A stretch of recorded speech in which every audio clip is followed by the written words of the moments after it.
وہ آدم سے پوچھ لیتا لیکن یہ لڑکا تمہارے ساتھ آیا تو تمہیں پتا ہوگا کہ یہ کون ہے؟ کاشان نے آدم کی طرف دیکھنے کے بعد آشان سے سنجیدگی سے کہا، یہ عیسیٰ ہے، عیسیٰ یزدانی، نتاشا کے کزن فاتر کا بیٹا۔ آشان نے آدم کے ساتھ کھڑے سفید کاٹن کے سوٹ پر کالے رنگ کا کوٹ پہنے عیسیٰ کی جانب اشارہ کرتے ہوئے کہا، جو غالباً آدم کی کسی بکواس پر زبردستی مسکرانے کی کوشش کر رہا تھا۔ اوہ صحیح صحیح، اچھا لڑکا ہے، میری بات ہوئی ہے؟ زیان نے عیسیٰ کو دیکھتے ہوئے ان تینوں سے کہا۔ ہاں اچھا، تو پتہ نہیں کیوں مجھے تھوڑا مشکوک لگتا ہے۔ آشان نے بھی زیان کی تقلید میں عیسیٰ پر نظریں جمائے کہا، تم تو رہنے ہی دو، تمہیں تو اپنے علاوہ ہر بندہ ہی مشکوک لگتا ہے۔ سعیم نے پہلی بار گفتگو میں حصہ ڈالا تھا، ایسا حصہ جس پر زیان کو امڑ آنے والے کہا بے ساختہ تھا۔ آشان تو ان دونوں کو گھور کر ہی رہ گیا۔ اپنی بکواس بند کرو 2 نمبر بزنس مین، آشان نے دانت پیس کر کہا۔ ارے بھلا یہ کیا بات ہوئی؟ کل تک تو میں 2 نمبر ڈاکٹر تھا، آج سعیم 2 نمبر بزنس مین بن گیا، یہ زیادتی ہے کاشان۔ کاشان نے اپنا تخلص چھین جانے پر دہائی دی، تم تینوں ہی 2 نمبر ہو، جا رہا ہوں میں، آشان نے غصے سے کہا اور پیر پٹکتا وہاں سے چلا گیا، لیکن جاتے جاتے زیان کی شرارتی آواز اس کی سماعت سے ٹکرائی تھی۔ میرا کیا قصور ہے؟ میں نے تو کچھ کہا ہی نہیں، اب اگلی باری تمہاری تھی اپنی 2 نمبری کا ثبوت دینے کی، آشان نے وہیں سے بلند آواز میں کہا اور کچھ بڑبڑاتے ہوئے مہمانوں کی جانب بڑھ گیا۔ ان کے جاتے ہی ان تینوں کا مشترکہ کہا بلند ہوا، یہ حال کا راستہ تو نہیں ہے، تم کہاں لے کر جا رہے ہو ہمیں؟ ہانیہ نے جب ابتسام کو دوسری بار غلط موڑتے دیکھا تو وہ پوچھے بغیر نہ رہ سکی۔ ابتسام نے اس کی بات پر جواب دینے کے بجائے رانا کو آنکھوں سے اشارہ کیا، جسے بیچاری ہانیہ سمجھ نہیں پائی۔ ہانیہ آپ زعیم انکل کو کال کریں اور کہیں کہ ابتسام بھائی ہمیں ہال لے کر جانے کی بجائے کب سے سڑکوں پر پھرا رہے ہیں۔ رانا نے کہتے ساتھ ہی اپنا فون ہانیہ کے ساتھ ہاتھ میں زبردستی دیا۔ یہ کیا کہہ رہی ہو تم؟ مجھے کچھ سمجھ میں نہیں آ رہا، اور ابھی ہم لیٹ ہو رہے ہیں، بارات کب کی پہنچ گئی ہے، تم جلدی ہال لے کر چلو ہمیں۔ ہانیہ نے فون رانا کی طرف بڑھاتے ہوئے ابتسام سے سختی سے کہا، جبکہ سہرا سکون سے بیٹھی ان کی گفتگو سن رہی تھی۔ ہانو بانو، تم تینوں اغوا ہو چکی ہو، اور اب جیسا میں کہوں گا تم وہی کرو گی۔ سہرا تو دلہن ہے اس لیے اسے بخش رہا ہوں، اور رانی میری چھوٹی بہن، تو پیچھے بچتی ہو صرف تم، تو اب چپ چاپ وہ کرو جو ابھی تم سے رانی نے کرنے کو کہا ہے۔ ابتسام نے گاڑی کو سڑک کنارے روکے بہت تفصیل سے اپنی بہن کو بتایا کہ وہ اغوا ہو چکی ہے، اور اغوا کرنے والا اور کوئی نہیں، اس کا اپنا بھائی ہے۔ تم شرم نہیں آتی اپنی ہی بہنوں کو اغوا کرتے ہوئے؟ ہانیہ کا تو گویا دماغ ہی گھوم گیا تھا ابتسام کی بات سن کر، تبھی وہ اس پر غصے سے پھٹ پڑی۔ نہیں، بالکل شرم نہیں آتی، اور آئے بھی کیوں؟ اپنی ہی بہنوں کو اغوا کیا، کسی اور کی بہنوں کو تھوڑی نہ کیا۔ ابتسام نے نہایت ہی ٹٹائی سے کہنے کے بعد بدتیزی کی بھرپور نمائش بھی کر ڈالی، جس پر ہانیہ کو مزید تب چڑھی۔ رانا اور زہرا نے بمشکل اپنی ہنسی کا گلا گھونٹا۔ چاہتے کیا ہو؟ ہانیہ نے غصے کو ضبط کرتے ہوئے پوچھا۔ وہ اچھے سے جانتی تھی ابتسام جب کسی بات پر اڑ جائے تو اسے پورا کیے بغیر پیچھے نہیں ہٹتا۔ بابا کو فون کریں اور کہیں کہ سہرا صرف ایک شرط پر حال میں آئے گی، اور وہ شرط ہے کہ ابتسام جو کہے وہ پورا کیا جائے گا۔ ابتسام ہانیہ کے تاثرات کو بدلتا دیکھ کر تھوڑا پرسکون ہوا، اور گاڑی دوبارہ سٹارٹ کرتے ہوئے بولا، وہ شرط پوچھیں گے تو کیا کہوں گی؟ ہانیہ کو اب شدید قسم کی چڑ چڑھ رہی تھی۔ اگر ابتسام اس کا بھائی نہ ہوتا تو اب تک وہ یقیناً اس کا سر پھاڑ چکی ہوتی، مگر افسوس ابتسام اس کا اکلوتا بھائی تھا۔ میرب کا نکاح۔ ابتسام نے بظاہر نظریں ونڈ اسکرین پر جما رکھی تھی، لیکن وہ کنکھیوں سے ہانیہ کے چہرے کے بدلتے تاثرات اچھے سے دیکھ رہا تھا۔ لو، اب میرب کہاں سے آ گئی؟ ہانیہ نے چھنچھلا کر کہا، جہاں سے آپ آئی تھی آپی۔ زہرا کے لیے مزید چپ رہنا محال ہوا تو وہ مسکراہٹ دبائے بولی، تم چپ رہو، میں اس نمونے سے بات کر رہی ہوں۔ ہانیہ نے ہماری پیاری سی چھوٹی سی دلہن کو ڈپٹا، جس پر وہ منہ بسور کر رہ گئے۔ میرب کا نکاح مجھ سے، وہ بھی زہرا کی رخصتی سے پہلے، ورنہ زہرا تو کیا تمہارے اور رونا میں سے کوئی بھی آج کی تاریخ میں ہار نہیں پہنچے گا۔ ابتسام نے پہلی بار سنجیدگی سے بات مکمل کرنے کے بعد ساتھ بیٹھی ہانیہ کو دیکھا، جو اسے ہی دیکھے جا رہی تھی، جیسے کچھ جانچ رہی ہو۔ کب سے چل رہا ہے یہ سب؟ ہانیہ نے دونوں ہاتھ سینے پر باندھتے ہوئے مشکوک نظروں سے ابتسام کو دیکھتے ہوئے پوچھا۔ کیا سب ہانو بانو؟ ابتسام نے اس کی نظروں سے گھبرا کر فوراً سیدھا چہرہ کیا اور انجان بن کر پوچھنے لگا، یہ جو تم میرے کے پیچھے لگے ہوئے تھے نا، اس سب کی بات کر رہی ہوں میں۔ ہانیہ نے خفگی سے بھرپور انداز میں کہا، جس پر رانا کا ہلکا سا کہا بلند ہوا۔ ابتسام نے گردن موڑ کر اسے گھورا تو اس نے فوراً اچھے بچوں کی طرح ہونٹوں پر انگلی رکھ لی، جبکہ زہرا ہانیہ سے عزت افزائی کروانے کے بعد منہ بسورے ہی بیٹھی تھی۔ وہ مجھے اچھی لگتی ہے، بس اس لیے شادی کرنا چاہتا ہوں، لیکن کر رہا جب میں ماما سے بات کرنے گیا تو جنت آنی اور ماما کی باتیں سنی، جنہیں سننے کے بعد مجبوراً یہ سب مجھے کرنا پڑ رہا ہے۔ ابتسام نے اسے حقیقت سے آگاہ کیا، لیکن صرف اتنی ہی حقیقت سے جس میں اس کا فائدہ تھا۔ اگر وہ ہانیہ کو بتا دیتا کہ جنت حیات سے کیا بات کری تھی تو اب تک ابتسام سمیت آدم کا بھی حشر نشر ہو چکا ہوتا۔ ایسی بھی کون سی بات سن لی تھی آپ نے ابتسام بھائی، جو آپ اپنی ہی بہنوں کو اس کی شادی والے دن اغوا کرنے پر مجبور ہو گئے ہیں؟ رانیہ نے ہانیہ کے بولنے سے کچھ پہلے ہی آنکھیں چھپکتے ہوئے معصومیت کے سارے ریکارڈ توڑتے ہوئے پوچھا۔ تمہارے ہی بھائی کے کرتوتوں کی وجہ سے یہ سب کچھ کرنا پڑ رہا ہے۔ ابتسام بڑبڑایا، لیکن اس کی بڑبڑاہٹ اتنی اونچی نہیں تھی کہ ہانیہ یا رانا میں سے کوئی سن پاتا۔ بس تھی کوئی بات، اور ہانو بانو، فوراً بابا کو کال کر کے میرا پیغام دو۔ ابتسام نے فوراً سے سنجیدگی اختیار کیا اور ہانیہ کو کہا، کرتی ہوں، تمہارے چکر میں میری بھی عزت کا فلودہ بن جائے گا ابھی۔ ہانیہ نے خفگی سے کہتے ہوئے سیم کا نمبر میں لایا اور ان کے فون اٹھاتے ہی انتظار کرنے لگی۔ السلام علیکم بابا، مجھے آپ سے بات کرنی تھی۔ جیسے ہی سیم نے فون اٹھایا، ہانیہ نے بغیر ان کی کوئی بھی بات سنے اسے سارے معاملے سے آگاہ کر دیا۔ اس گدھے کو کہو فوراً حال پہنچے، ورنہ بہن کی ڈولی کے ساتھ اس کا جنازہ بھی اٹھے گا آج۔ زعیم کی کرخت اور غصے بھری آواز سنتے ہی ہانیہ نے لب دانتوں تلے دیے، جبکہ بیچارہ ابتسام اس کے چہرے کے تاثرات سے اندازہ لگانے کی کوشش میں لگا تھا کہ آخر زعیم نے کیا کہا ہوگا۔ جب تک میری بات نہیں مانی جائے گی تب تک زہرا حال نہیں پہنچے گی، زعیم کو زرانے کی خاطر ابتسام نے اونچی آواز میں کہا، جبکہ فون کی دوسری طرف موجود زعیم کا بس نہیں چل رہا تھا کہ ابتسام اس کے سامنے اور وہ اس کا چہرہ تھپڑوں سے لال کر دے۔ اس کو بولو پہلے ہال پہنچے پھر بات کرتے ہیں، بارات کب کی آ چکی ہے اور لوگ بار بار دلہن کا پوچھ رہے ہیں۔ زعیم نے غصے پر ضبط کرتے ہوئے کہا اور ایک نگاہ حال میں دوڑائی جہاں مہمان خوشخبریوں میں مصروف تھے۔ جی بابا، میں اسے لے کر آتی ہوں، آپ پریشان نہ ہو، ہانیہ نے تسلیہ میں اس لہجے میں کہا اور فون بند کر دیا۔ اس سے پہلے سہان آ کر اس گاڑی میں تمہاری قبر بنا دے، چلو جلدی۔ ہانیہ نے غصے سے کہتے ہوئے ایک نظر پیچھے بیٹھی زہرا پر ڈالی، جس کے اطمینان میں ذرا برابر فرق نہیں پڑا تھا اس سب میں۔ تمہیں بھی وہ پوچھے گا سہارا، تان پی کر اسے بھی آنے والے وقت سے آگاہ کیا۔ وہ اچھے سے جان چکی تھی کہ ابتسام اس سب میں اکیلا نہیں، رانا اور زہرا بھی اس کے ساتھ ملی ہوئی تھی۔ جا رہے ہیں، آنکھوں سے ہی کھاؤ گی کیا؟ ابتسام نے گاڑی کی سپیڈ بڑھاتے ہوئے مسکراہٹ دبائے کہا۔ ہانیہ نے جواب دینے کے بجائے چہرہ کھڑکی کی جانب موڑ لیا۔ سہارا اور رانا نے بہت مشکل سے اپنی ہنسی ضبط کی۔ آخر ابتسام کو نہ چاہتے ہوئے ان تینوں کو لے کر ہال آنا پڑا تھا، کیونکہ سامنے اس کا باپ تھا جو اس کے معاملے میں جلاد بننے میں دیر نہیں لگاتا تھا۔ آدم، عیسیٰ، ازمیر اور ابتسام نے زہرا کی ڈولی کو اٹھایا اور اسے ہال کے گیٹ تک لے آئے۔ احسان کچھ دیر پہلے ہی ہانیہ کے ساتھ ہال پہنچا تھا اور اب دلہن کے استقبال کے لیے باقی سب کے ساتھ موجود تھا۔ شکر ہے تم آئی، ورنہ میرے بروں نے تمہارے انتظار میں بڈھا ہو جانا تھا۔ میرم نے زہرا کے گلے لگتے سرگوشی کی، جس پر زہرا کے چہرے پر شرمیلی سی مسکراہٹ چھا گئی۔ ساتھ ہی اس نے ایک مکہ میرب کی کمر پر جڑا تو وہ ہنسی ہوئی اس سے الگ ہوئی اور اسے لے کر اندر کی جانب بڑھ گئی۔ رانا تو جیسے اسی موقع کی تلاش میں تھی، سب کو دوسری طرف مصروف دیکھ کر عائشہ کے پاس جا کر کھڑی ہو گئی۔ ہاں تو آپ ہی، پھر کیسے لگے آپ کو انگریزی لنگور؟ عائشہ کے کان میں دھیرے سے کہتے ہوئے اس نے اشارہ سامنے کھڑے حسان کی جانب کیا۔ عائشہ نے ایک نظر سامنے کھڑے حسان کو دیکھا، جس نے عین اسی وقت نظروں کا زاویہ عائشہ کی طرف کیا۔ ایک پل کے لیے دونوں کی نظریں ٹکرائی تو عائشہ نے اگلے ہی پر ہڑبڑا کر آنکھیں جھکا لی۔ عجیب، وہ بڑبڑایا اور اندر کی جانب بڑھ گیا۔ اب بھلا اسے کیا ضرورت ہے دھوپ میں کھڑا ہو کر اپنا رنگ کالا کرنے کی؟ بھائی، آ گئی آپ کے سپنوں کی رانی؟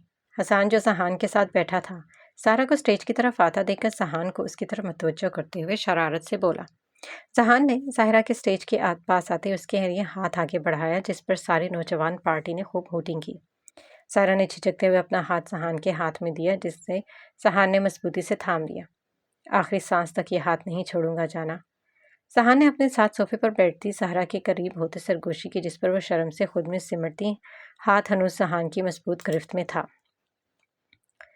بس کر دے حائم بھائی، ساری زندگی پڑی ہے دیکھنے کے لیے، ابھی ہمیں رسمیں کر لینے دے۔ رانے سے سہان کا زہرا کو مسلسل دیکھنا اپنی رسموں کی راہ میں رکاوٹ لگا، تبھی سہان کے سر پر پہنچ کر اسے یاد دہانی کروانے لگی۔